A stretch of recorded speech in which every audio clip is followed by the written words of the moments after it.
मुग्धा और उसकी सास के बीच पूरा समय सास के किसी न किसी काम को लेकर मतभेद चलते ही रहते हैं। बहू, ओ बहू, जरा चाय बना दे। मुग्धा चाय लेकर आती है।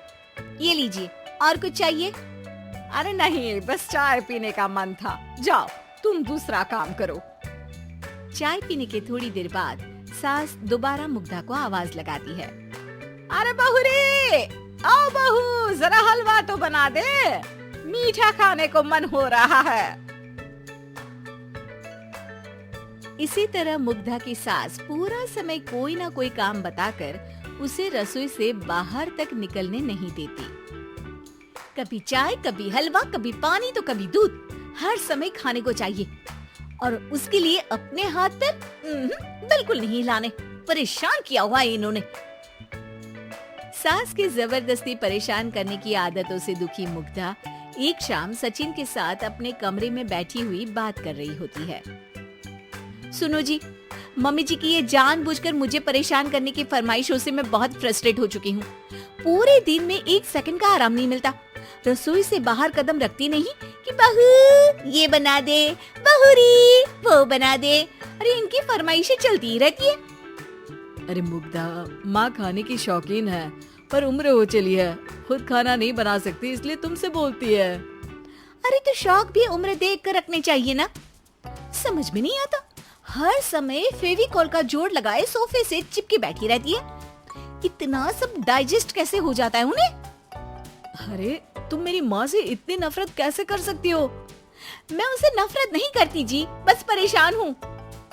जहाँ मुग्धा अपने पति से ये सब बोल रही होती है, वहीं उसकी सास भी कमरे के बाहर दरवाजे से कान लगाए सारी बातें सुन रही होती है और अगली दोपहर रसोई में मुग्धा के पास जाती है।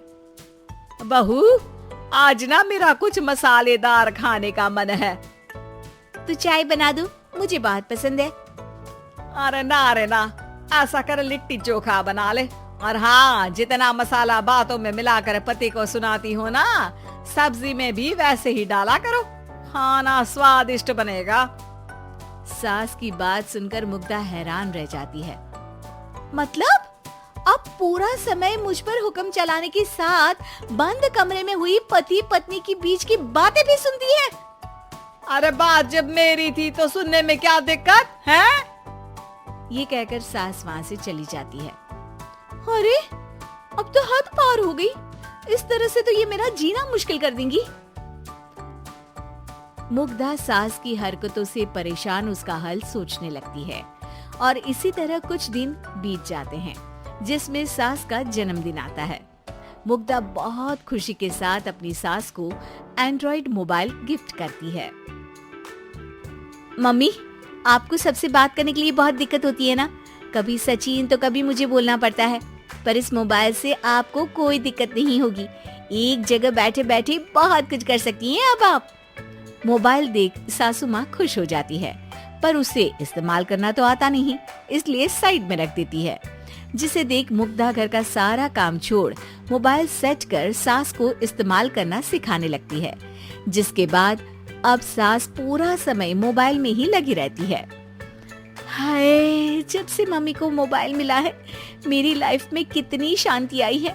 अच्छा है, इसी तरह बिजी रहे तो मैं भी सुकून की जिंदगी जी पाऊंगी। अब मुग्धा जब मन करे काम करना, जैसा चाहे वैसा खाना बनाकर खाना, पूरा समय रिलैक्स और खुश रहने लगती है। क्या बात है, आजकल तुम बहुत चहक रही हो। अरे मम्मी जी से छुटकारा जो मिला है, अब ना फरमाइशें ना छुप छुप कर बातें सुनना। अच्छा, तो मोबाइल गिफ्ट करने की ये स्कीम थी। इसी तरह दिन बीतते हैं और अब मोबाइल पर लगी सास फरमाइशों की जगह सवालों के लिए बहू को आवाजें लगाना शुरू कर देती है। अरे बहू, सुन तो, देख जरा किसी का फोन क्यों नहीं मिल रहा? रिचार्ज खत्म हो गया है, पर अभी 4 दिन पहले ही तो मैंने किया था, इतनी जल्दी कैसे खत्म हो गया? अरे मैंने कल तेरी कनाडा वाली मौसी सास से 3 घंटे बात की थी ना। क्या? इतना महंगा तो मोबाइल भी नहीं आया जितना महंगा इसका रिचार्ज पड़ रहा है। इसके बाद तो जैसे मुग्धा के दिन के 24 घंटे में से 20 घंटे सास के पास उनके मोबाइल रिलेटेड प्रॉब्लम सॉल्व करने की ड्यूटी ही बन जाती है।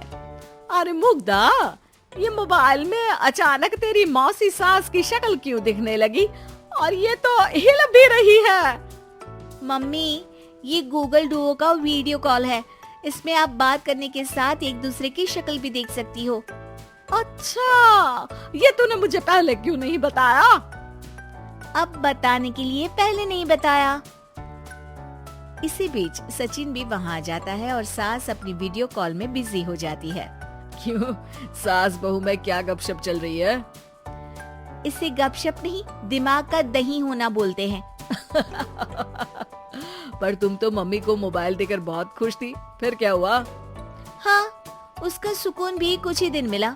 अब घर के टंटे खत्म हुए तो मोबाइल की टिंग टिंग शुरू हो गई। देखो भाई, कुछ पाने के लिए कुछ खोना तो पड़ता है। आखिर तुमने मोबाइल अपने फायदे के लिए ही तो दिया है, तो फिर सवालों के जवाब भी देने पड़ेंगे, क्योंकि जब तक उनके हाथ में ये फुंथरू रहेगा तुम्हारी लाइफ में प्राइवेसी और सुकून रहेंगे।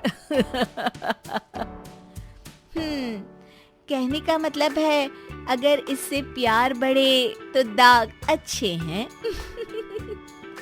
अरे मुझे पहले दिन से ही पता है मोबाइल किस मकसद से दिया गया है। भूलो मत, इससे पहले मैं बातें ही सुनती थी। सास की ये बात सुनकर मुग्धा शॉक में और सचिन हंसता रह जाता है।